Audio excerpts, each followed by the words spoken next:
तो आज हम लोग जो है 2025 में जो भी बच्चे हैं, अभी 2024 चल रहा है, तो जिनको भी 10th क्लास का बोर्ड देना है, तो उसके जो मोस्ट इम्पोर्टेंट जो क्वेश्चंस होते हैं मैथमेटिक्स से, यहाँ पर मैं बोर्ड पर लिखूंगा और आप लोग उसको बनाने की कोशिश करेंगे वीडियो को रोक करके, और मैं इसको सॉल्व कर दूंगा। तो वीडियो ऑन कीजिएगा तो जेन्युइन इसका सोल्यूशन मिल जाएगा। ज़्यादा कुछ नहीं करना है।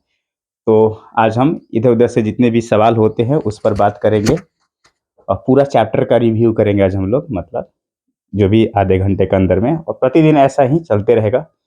बहुत दिनों से हम दिखाई नहीं दिए क्योंकि आप लोग हमको देखना ही नहीं चाहते थे, और कोई बात नहीं है। चलिए तो शुरुआत करते हैं सबसे पहले एक सवाल से। और जितने भी MCQ सवाल होते हैं, जो मल्टीपल चॉइस वाले क्वेश्चंस होते हैं, पहले उसी को देखेंगे हम लोग, ठीक है। परेशान नहीं करेंगे आप लोग को ज़्यादा हम। यहाँ पर 3 + √2 है और यहाँ पर -√2 है, और हम आपसे पूछ रहे हैं कि ये परिमेय है या अपरिमेय। और ऐसा नहीं है कि मैंने सिर्फ सवाल कर दिया और ये चीज़ें हो गई, मैं उसका सॉल्यूशंस और उस पर आगे की और भी जितनी भी चीज़ें होती हैं। तो यहाँ पर आपका सवाल है कि 3 + √2 -√2 परिमेय है या अपरिमेय। दिख रहा है ना, लाइट आ रहा है ना वहाँ पर। हाँ, तो परिमेय है कि अपरिमेय है, तो पहले इसको हम लोग सॉल्यूशन करेंगे। तो यहाँ पर क्या हो जाएगा, 3 + √2 और -√2 ये कैंसल आउट हो गया, और ये आपका क्या हो गया, अपरिमेय नहीं है, ये परिमेय है। ठीक है, आगे बढ़ते हैं। इसके अलावा अगर मैं इसमें सेकंड नंबर क्वेश्चंस पूछूं आपसे, ऐसे में लिख दे रहा हूं इसको कि 2 + √3 ये बताना है कि परिमेय है या आपका अपरिमेय। ठीक है, तो यहाँ पर देखिए, इसको बताना है कि ये परिमेय है कि अपरिमेय है। तो मैं बोलूँ कि ये अपरिमेय है। अब थोड़ा सा इस बात पर ध्यान दीजिएगा, मैं इसका कैसा डिसीजन ले रहा हूँ। 2 के बारे में आप जानते हैं कि ये क्या है, परिमेय है, ठीक है। और √3 के बारे में जानते हैं कि आप अपरिमेय, ये माफ कीजिएगा। और √3 के बारे में हम लोग क्या जानते हैं कि ये आपका अपरिमेय है, ठीक है। सोचिए कि एक अच्छा आदमी है परिमेय, और √3 एक खराब आदमी है। तो जब एक अच्छा आदमी खराब आदमी के साथ रहता है, तो खराब वाले को अच्छा नहीं बोलेंगे लोग, लेकिन अच्छे वाले को बोल देंगे कि खराब है, ठीक है। या चाहे वो उसके साथ वो जोड़ में रहे, घटाव में रहे, गुणा में रहे और भागा में रहे, तो सारी की सारी चीज़ें क्या हो जाती हैं, आपकी अपरिमेय हो जाती है। तो एक ट्रिक के जैसे याद रखेंगे, अगर ये 2√3 होता या 2/√3 होता या √3/2, तुम भाई उसके साथ हो ना, ऊपर हो, नीचे हो, आगे हो, पीछे हो, बस जोड़ घटाव गुना भाग कुछ में भी हो, बस तुम हुए अपरिमेय। हाँ, लेकिन एक चीज़ और, जीरो के साथ मत टकराना क्योंकि अगर 0 × √3 कराओगे तो वो जीरो हो जाएगा। तो इसीलिए बोला जाता है कि अगर एक शून्येतर, शून्येतर मतलब नॉन जीरो, मतलब संख्या जीरो ना हो। अगर एक संख्या परिमेय है और एक संख्या क्या है, अपरिमेय है, परिमेय और अपरिमेय, जोड़ घटाव गुना भाग सबके सब क्या होते हैं, अपरिमेय। ठीक है, चलिए। तो ये स्टेटमेंट में पूछा जा सकता है कि अगर दो परिमेय संख्याएं का जोड़ घटाव गुना भाग क्या होता है, तो परिमेय होता है, कि मैंने परिमेय संख्या बोला। लेकिन एक परिमेय है और एक अपरिमेय है, क्या हो जाएगा जी, अपरिमेय। ठीक है, इसके आगे अगर हम लोग बात करेंगे कि √2 × √2 है, तो ये कितना हो गया, 2 हो गया, तो ये हो गया क्या बाबू, आपका परिमेय। लेकिन अगर मैं बोलूँ कि √2 × √3 क्या होगा, तो आप बोलते हैं √6, तो अपरिमेय। चोर चोर मौसेरे भाई हो सकते हैं ना, जैसे अगर अपरिमेय अपरिमेय है तो अपरिमेय, अपरिमेय अपरिमेय आपस में ठीक हो गया। दो बदमाश आपस में शरीक भी बन जाते हैं, बदमाश भी बन जाते हैं। तो दो अपरिमेय संख्या को जोड़ घटाव गुना भाग परिमेय अपरिमेय दोनों हो सकता है। परिमेय परिमेय का परिमेय ही होगा, लेकिन परिमेय और परिमेय का अपरिमेय ही होगा। क्लियर, सही बात है। चलिए आगे बढ़ते हैं। तो इसका समस्या खत्म हो गया, एक ही बार हम लोग इसको लपेट दिए। तो आगे बढ़ते हैं। अब ना इस चैप्टर में हम लोग क्या करेंगे कि जैसे आपसे एक क्वेश्चन पूछा जा रहा है यहाँ पर। अच्छा, मैं इसको ऐसे कर लेता हूँ। मान लीजिए कि 13/8 बोला जाएगा कि शांत है या अशांत आवर्ती। ठीक है, अशांत आवर्ती, ठीक है, ओके। शांत है या अशांत आवर्ती। अब सवाल ये रहा कि शांत और अशांत आवर्ती का पता कैसे हम लोग लगाते हैं। जैसे मान लीजिए कि हमने यहाँ पर 1/2 लिखा, तो आप इसको अगर भागा देंगे तो 0.5 आएगा। मैं शांत हो गया भाई साहब, क्लियर है। अगर हमने यहाँ पर 1/3 लिखा तो यहाँ पर 0.3 पर बार आ जाएगा। ये अशांत आवर्ती है, पहले तो चुप लगाने वाला नहीं है, और बार बार एक ही चीज को क्या करेगा जी, रिपीट करेगा। समझ गए? मतलब 1/2 0.5 और 1/3 0.3 पर बार हो गया। मतलब यूं बोल सकते हैं कि दोनों परिमेय संख्या थी। तो एक डाटा यहां से एक और निकला कि परिमेय संख्याओं का दशमलव प्रसार जो होता है, या तो परिमेय संख्या शांत होती है, या तो क्या होगी बाबू, अशांत आवर्ती होती है। अब ये 13/8 है, इसका तो भागा देना पड़ेगा जेनविन। तो आप 13 में अगर आप आओगे 8 से डिवीजन करने के लिए, तो 1 टाइम्स में 5 है, डेसिमल लगा दिए। 8 सतह आपका नहीं, 8 का 24, 8 चौके नहीं, 8 के 4 चौके 32, 8 5 8 6 48, 48 2, फिर ये 0, 8 दूनी का 16, और यहाँ पर आपका 4 आता और ये आता है। तो आप आकर के यहाँ पर बोल देते हैं कि 13/8 का चूंकि डेसिमल एक्सपेंशन कराते हैं हम लोग, तो 6.25 आता है, तो ये चीज शांत है। बड़ा खुश होकर के बोल दिए। लेकिन अगर मैं बोल दूं कि 13/31 है ना, क्या होगा? इन समस्याओं से हम लोग दूर निकलेंगे। और दूर कैसे निकलेंगे कि अगर कोई भी परिमेय संख्या p/q के रूप का है, जहां पर p पर तो p है, कोई दिक्कत नहीं है, q बराबर क्या हो जाए, वो 2 की घात में और 5 की घात में लिखी जाती है। 2 की घात में और 5 की घात में, इनके साथ और कोई नहीं चलेगा। बस मेरा पासवर्ड 2 जानता है या 5 जानते हैं, दोनों जानते हैं, इनके अलावा और कोई नहीं जानना चाहिए। तो ये लोग क्या कहलाएंगे जी, ये लोग ना शांत कहलाएंगे। क्या कहलाएंगे बाबू? शांत कहलाएंगे। जैसे उदाहरण के तौर पर इसको मैंने पूछा 13/31 31 को आप अभाज्य गुणनखंड कराइए। 5 तो 625, 5 तो 125, 5 तो 25, 5 तो 5, 1 2 3 4 5, क्या बात है। 2 का पावर 0 हो गया और 5 का पावर कितना हो गया जी, 5। मैंने इसका दशमलव प्रसार बिना भागा दिए हम लोगों ने पता कर लिया। लेकिन अगर मैं यहाँ पर लिखूं 1/50 है, तो क्या होगा जी, 2 गुने 5 का पावर 2। अब आज गुणनखंड कराने तो आता होगा आप लोग को, ठीक है। तो ये भी चीज क्या हो गई जी आपकी, शांत हो गई। लेकिन 1/3 गुने 5 है, तो ये क्या कहलाएगा जी, ये अशांत आवर्ती है। क्लियर है? पर डे एक एक चैप्टर का हम लोग ऐसा ही रिकैप लेंगे, ठीक है, ज्यादा अच्छा रहेगा। और इसको पकड़े हैं तो ये अशांत आवर्ती हो गया, ठीक है। अब इसमें तो आपने देख करके बता दिया। और एक बच्चों को कंफ्यूज करने के लिए क्वेश्चंस बाबा पूछता है कि 6 में कितना है, 15 है, और आप उठते हैं और क्या करते हैं जी, 3 गुने 5 और लिख देते हैं क्या जी, अशांत आवर्ती, जो गलत हो जाएगा। क्यों? क्योंकि देखो यहाँ पर कट रहा है अभी, तो सिंपलेस्ट फॉर्म में ला देना, पहले सरलतम रूप जिसको बोलते हैं, पहले ऊपर नीचे कटा कर देख लेना, ठीक है, तब जाकर कुछ होने वाला है इसका। आगे बढ़ेंगे। अशांत आवर्ती तो देख लिए। यहाँ पर अगर 1/7 है तो आंख मूंद करके बोल देंगे आप कि यहाँ पर भाई साहब क्या हो गया, अशांत आवर्ती हो गया। क्लियर है? कोई दिक्कत डाउट होगा तो बोल सकते हैं, और आप लोग कमेंट कर सकते हैं। आगे बढ़ेंगे हम इसमें। आज पहले अध्याय को पकड़ लिए हम लोग। प्रतिदिन ऐसे ही समस्याएं, मैंने 15 दिन में 15 चैप्टर तो यूं ही हाथ में आने वाली है, या 15 वीडियो बोल दीजिए, ज्यादा अच्छा रहेगा। अब आते हैं इसमें। अब आपसे क्या सवाल कर दिया कि मान लेते हैं कि यहां पर आपका 7/8 है, और क्या करना है, बिना भाग दिए, ठीक है, बिना भाग दिए दशमलव में बदलें, दशमलव में बदलें। और जिनमें ये जो सवाल होते हैं, जो शांत वाले जो सवाल होते हैं, उन्हीं को बोलता है, अशांत वाले को नहीं बोलेगा, जहां तक मेरा विश्वास है। खैर देखते हैं। 7/8 भैया इधर रफ में भाग दे देंगे, देखते थोड़े हैं, सामने थोड़े कुछ करने के लिए बोल रहा है, नहीं ना, वो तो बोला है ना कि 7/8 है, इसको क्या कीजिए, बिना भागा दिए आपको किसमें बदलना है, दशमलव में बदलना है। बदल देंगे ले जाकर रफ में ना। ऐसा थोड़ा होता है। मिटा देते हैं क्या, नहीं जी, 7/8 है। तो यहाँ पर 7/8 है ना, तो आप क्या लिख सकते हैं इसको, 2 के पावर 3। अब भाज्य गुणनखंड करा कर देखना, सिंपल सी बात है।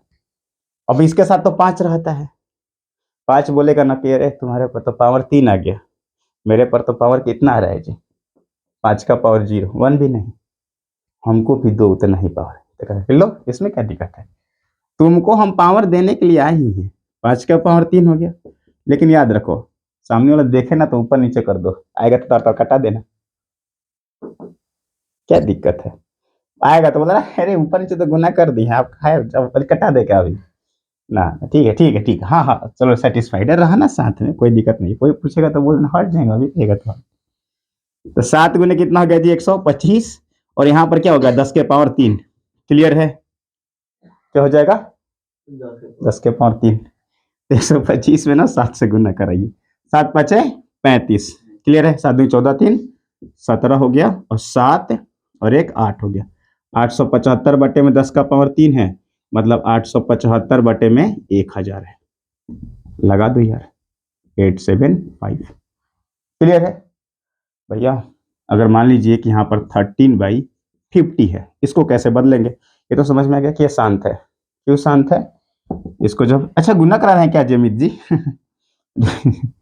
यानी कि 7 पचे 35 के 5, 7 दूनी के 14, 3 17 के साथ 7 और 1 18, सही है। और यहाँ पर देखिए 13 बटा में, ये हमारे मेंबर्स हैं, तो थोड़ा देखते हैं कि बोर्ड पर कुछ गलत ना चल जाए, सर कभी ट्रोल्स ना हो जाए, बाला भी ट्रोल्स ना हो जाए, बाला भी ट्रोल्स होंगे तो फायदा भी है, सामने वाले का समझ में आएगा, नहीं हमको समझ में आएगा सामने वाला क्या कर रहा है, ध्यान दे रहा है, ये नहीं कि चबेनी फाँक रहा है, ऐसा नहीं।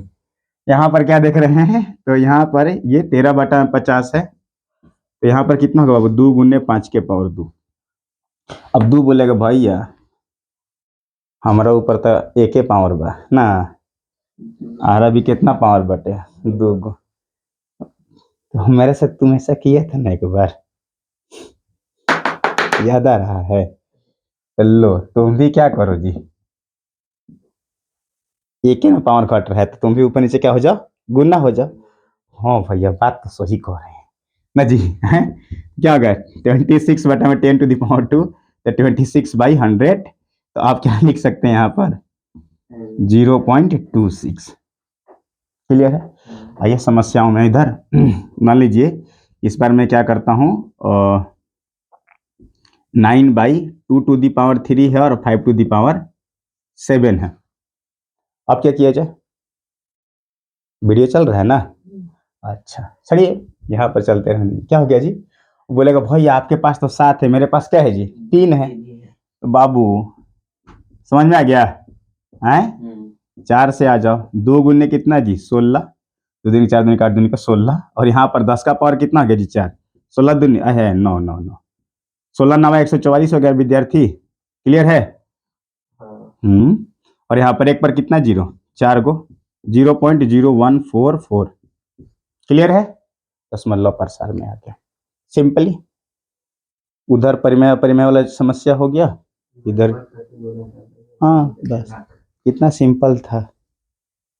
आगे बढ़े, आगे बढ़ते हैं HCF LCM वाले का समस्या का हल कर लेते हैं।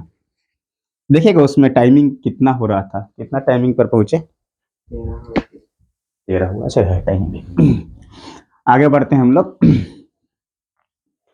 तो इसमें क्या हम लोग करना, अब थोड़ा HCF LCM की बात कर लेते हैं। तो यहाँ पर हमने क्वेश्चंस क्या कर दिया कि आपको निकालना है HCF ऑफ 15 और 450 का, 450 नहीं 15 और 420 कर देते हैं, ठीक है ना ऐसा नॉर्मल एकदम से सवाल हम आपसे कर लेते हैं, नॉर्मल एकदम छोटा सा। अगर हम आपसे ये पूछे कि यहाँ पर आपका 15 है और यहाँ पर क्या है बाबू 18 है, या यूं कर देते हैं बाबू, हाँ 18 ही है, हम बोले कि HCF ऑफ 15 18 निकालिए, आप मेरे 3 आ गया, 3 आ गया, हो जाएगा ना, बहुत आसान है, सिंपल सा तो है, 15 18 का एलसीएम 3 आ गया, लेकिन क्यों क्यों भाई, डिवीजन करा दिए, फैक्टराइजेशन करा दिए, आ गया। मीनिंग क्या होता है, आपसे ये पूछ रहा है कि ऐसा नंबर बताओ, बड़ा से बड़ा नंबर बताओ जो 15 18 दोनों क्या कर दे जी, कटा दे।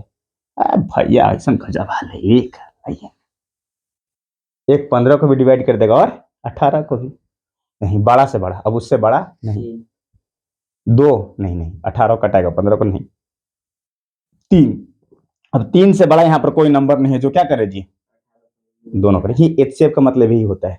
जैसे इसका एच सी एफ का मतलब क्या होता है, हाईएस्ट कॉमन फैक्टर। ठीक है जी, है हाईएस्ट कॉमन, कॉमन मतलब दोनों में हो, और फैक्टर मतलब हो गुणनखंड। ठीक है ना। इसका क्या क्या हो जाएगा, एक हो जाता है, फिर कितना जी 3, और ये बाबू 5, इसका जी 1, फिर 2, फिर 3, फिर 6, फिर 9, और फिर क्या जी 18। लेकिन दोनों में कौन कॉमन है जी, 3 है। कॉमन सेंस ये नहीं कि हम एचसीएफ हम निकाल लेते हैं, बाकी तो भैया हमको पता ही नहीं है कहाँ जल निकालते हैं। अब रियलिटी समझ में आ गया। अब अगर हमसे आपसे ये पूछे कि एक्स स्क्वायर वाई और x cube y to the power 5 का एचसीएफ निकालिए, रहेगा। अब हम ये चीज ना बताते आपको सीधे ऐसे ही दे देते, आप निकाल पाते हैं नहीं। आपको क्या देखना है कि ऐसा नंबर बताओ जो इसको भी डिवाइड कर दे, पूरा पूरा इसको डिवाइड कर दे। इसमें बड़ा से बड़ा नंबर कौन है जी, एक्स स्क्वायर है, जो इसको भी डिवाइड करेगा और इसको भी करेगा। और इसमें से जी वाई है, वाई का पावर 5 नहीं लेंगे क्योंकि वाई को नहीं डिवाइड कर पाएगा। ठीक है, लेट्स बिगिन। बाकी आपको मेथड पता है, इसके दो मेथड है। पहला मेथड है क्या बाबू, भाग वाला, और है भाग विधि। भाग विधि में पहले ना 15 और 420 का क्या कराते हैं जी, देखते हैं कि बड़ा कौन है इसमें। तो 420 हो गया, क्लियर है। बोलते हैं ठीक है भैया, तब तुम आ जाओ इधर। 420 में कितना से जी 15 से भागा दिए, 15 दूनी का कितना हो गया बाबू 30, यहाँ पर आ गया 12, और 15 अठी जी 120, ये इसी को लपेट लिया। यहाँ पे इसका क्या हो गया जी 15 हो गया। 15 और 420 का एच 15 ही होगा, क्यों, क्योंकि इनमें यही बड़ा है जो 15 को भी कटाता है, ये दूसरा वाला 15 है ना। ये क्या है जी, ये 420 हो गया। ये तो बन गया यार इसका तो। और बाकी कौन सा कॉमन फैक्टर मेथड। अब देखो, अब मैं इसके कुछ आपको लिस्ट देता हूं कि कैसे कैसे एचसीएफ निकाला जाता है। कुछ अलग अलग तरीके के, मैंने आपको ऑब्जेक्टिव में आया भी है बहुत बार ऐसा करके कि आप एचसीएफ निकालिए। देखिएगा, पहले नंबर पर अगर हमने यहाँ पर 15 और 420 का एचसीएफ पूछा, आपने 15 बताया, आपका आता भी है। दूसरे नंबर पर अगर मैं आपसे पूछ लूँ कि 0.25 है और 0.50 का मैं पूछ लूँ, तब आप क्या कीजिएगा। अब आप क्या करिए, आप बोलिएगा ना भैया 25 बटे में 100 कर लेते हैं ना, और कामा 50 बटे में यहाँ पर 100 कर लेते हैं, तो यहाँ पर 1/4 आ गया और यहाँ पर 1/2 आ गया। अब 1/4 और 1/2 का एचसीएफ निकालना है। अरे ऊपर ही ठीक थे भाई इधर ना, ये तो और समस्या में ला दिया आपने ना। जैसे अगर मैं बोलूँ आपसे कि 30 बटा में यहाँ पर कितना है जी 7 मान लेता हूँ, और यहाँ पर 15 बटा में 2 मान लेता हूँ। अब बोलो कि मैं एचसीएफ इसका निकालिए, तो जब भी फ्रैक्शंस का एचसीएफ आए, जैसे बाबू ध्यान दीजिएगा अमित बाबू, पी बाई क्यू है और यहाँ पर क्या है बाबू आर बाई एस है, और जेनविन आर बाई टी कर देता हूँ मैं। और जेनविन अगर इसका एचसीएफ पूछे तो ऊपर वाले का क्या निकालते हैं जी एचसीएफ, और नीचे वाला का बाबू एलसीएम। ऊपर वाले के एचसीएफ निकालेंगे तो 1, और एलसीएम निकालेंगे तो बाबू 4। ठीक है, देख भागा देख लेना, 1/4 में 1/4 भागा लग जाता है। और यहाँ पर देखो 30/7 और 15/2 का एचसीएफ बताना है, तो 30 और 15 के क्या निकाल देंगे जी एचसीएफ निकाल देंगे, और जी 7 और 2 का क्या निकाल देंगे जी एलसीएम। पलट गया, 30 और 15 का एलसीएम 15, और इसका कितना हो जाएगा जी 14। अब यही बात आपके दिमाग में कूद गया होगा, जगह बना लिया होगा कि अगर क्या पूछ दे जी, इसका क्या पूछ दे बाबू एलसीएम पूछ दे, तो क्या करोगे आप, ऊपर वाले का क्या निकालोगे जी एलसीएम, और नीचे वाला का क्या कर दोगे जी पलट देंगे। 30 और 15 का एलसीएम कितना हो जाएगा 3, और एचसीएफ इसका कितना हो जाएगा जी 1। 7 और 2 में बड़ा से बड़ा नंबर तो एक ही है ना, इतना तो बुद्धि सबके लगा लेगा। क्लियर है, सही समझ में आ रहा है ना। तो ये चाहिए भैया, डेसिमल को फ्रैक्शन में कर लेंगे, फ्रैक्शन वाले का समझ में आ गया। ठीक है, वो उधर आके निकलते हैं। मजाक मजाक में ना बहुत चीजें निकल रही है ना जी, हैं ऐसा ना ऑब्जेक्टिव में आ जाता है भैया। अब इस पर थोड़ा सा एक बम मार देते हैं, यहाँ पर सबका हालत खराब कर देंगे, रुक जाओ। यहाँ पर क्या होगा जी X square plus 5x plus क्या हो जाएगा 6, एंड सेकेंड नंबर में मैं पूछ रहा हूँ आपसे कि x square plus 7x plus 10, इसका आपको एच से एलसीएम दोनों बताना है। पहले से दुख कम था, डेसिमल आ गया, फ्रैक्शन आ गया, एक्स स्क्वायर वाई वाला बता दिए, ये कहाँ से ला दिए। छोड़िए, हम एचसीएफ के साथ साथ आपसे क्या पूछ ले रहे हैं बाबू, एलसीएम भी। जिनमें ये सब चीजें पूछनी नहीं चाहिए बोर्ड में, आ ही गया है तो लपेट देते हैं। तो फैक्टराइजेशन कराएंगे ना जी, X square plus 5x plus 6 का एक्स फैक्टराइजेशन कराए तो क्या मिला बाबू, x प्लस 2 और x प्लस 3। फैक्टराइजेशन आपको पता है ना, ठीक है, कोई दिक्कत। और फिर x square plus 7x plus 10 का कर रहे हैं जी, तो x प्लस 2 अमित बाबू बोलिए, और x प्लस 5, सही है ना है।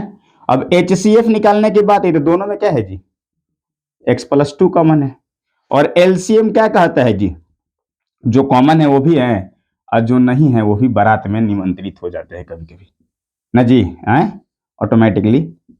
ये एलसीएम हो गया, क्लियर। तो हम लोगों ने डेसिमल का देख लिया, फ्रैक्शन का देख लिया, नॉर्मल नंबर का देख लिया, एलजेब्रा वाले देख लिए, फैक्टराइजेशन वाले देख लिए, ठीक है ना।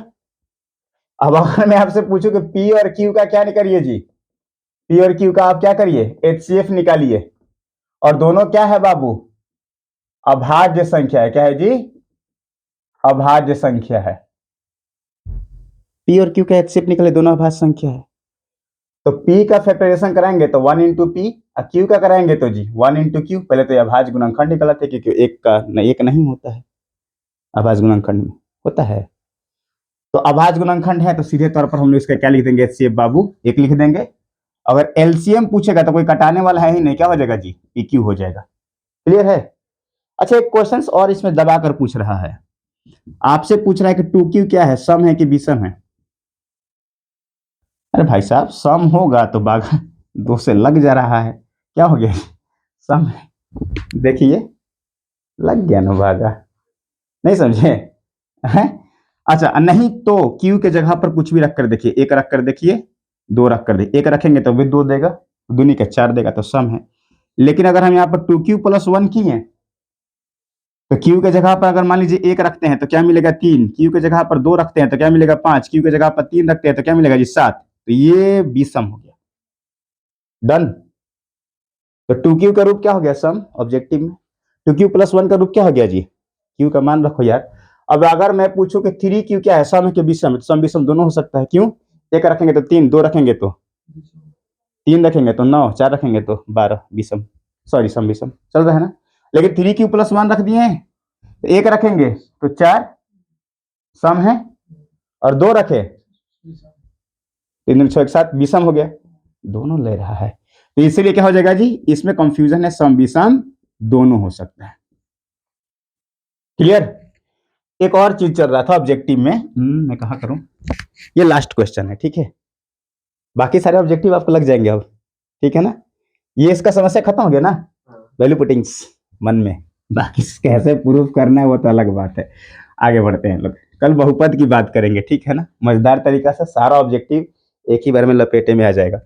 अब अगर मैं आपसे बोलूं कि 3 इंटू 5 इंटू 7 इंटू 11 प्लस 11 भाज्य है कि अभाज्य है, बताइए। भाज्य किसको बोलते हैं, जो एक से कटे, खुद से कटे, दूसरों से भी कटे। हमें सिर्फ हम मार सकते हैं, वरना वो मार देगी, मतलब सॉरी, मतलब वो मारेगा भगवान, मतलब यू नो, और दूसरा कोई मार देगी तो वो क्या हो जाएगा जी, भाज्य हो जाएगा। तो हमें सिर्फ हम मारेंगे या तो भगवान, तो हम अभाज्य हैं। दूसरा कोई भी मार दे तो क्या हो जाएगा जी, भाज्य है। इस 4 को देख लीजिए, तो 4 1 से भी कटेगा, 2 से भी कटेगा, और 4 से भी कटेगा, तो ये हमारा पहला भाज्य है। पहला ऐसा आदमी है जिस खुद से ही मरता है, उससे भी मरेगा, और दूसरे से भी मर जाएगा। लेकिन 3 को देख लीजिए, 1 से और ये खुद से, तो ये क्या हो गया जी, अभाज्य हो गया। तो ये पूछ रहा है कि भाज्य है क्या अभाज्य है, तो 11 कॉमन है ना जी, 3 गुने 5 गुने 7 प्लस 1 खुद से जाएगा, 1 से भी जाएगा, और जी 11 से भी जाएगा, इसीलिए क्या है जी, ये भाज्य है, भाज्य है, ठीक है, समझ में आ गया। लेकिन अगर मैं बोलूं कि 3 गुने 5 गुने 1 बचते ही 15 1 16 ना, तो ये तो ऑलरेडी गुना करेगा, देख लोगे। तो ऑब्जेक्टिव में अगर ऐसी चीजें आती हैं तो आप कर लीजिएगा, ठीक है। अगले दिन हम लोग बहुपद पर बात करेंगे कि बहुपद के कैसे-कैसे क्वेश्चंस होते हैं। Thank you. ठीक है? थोड़ा ये कर दीजिएगा।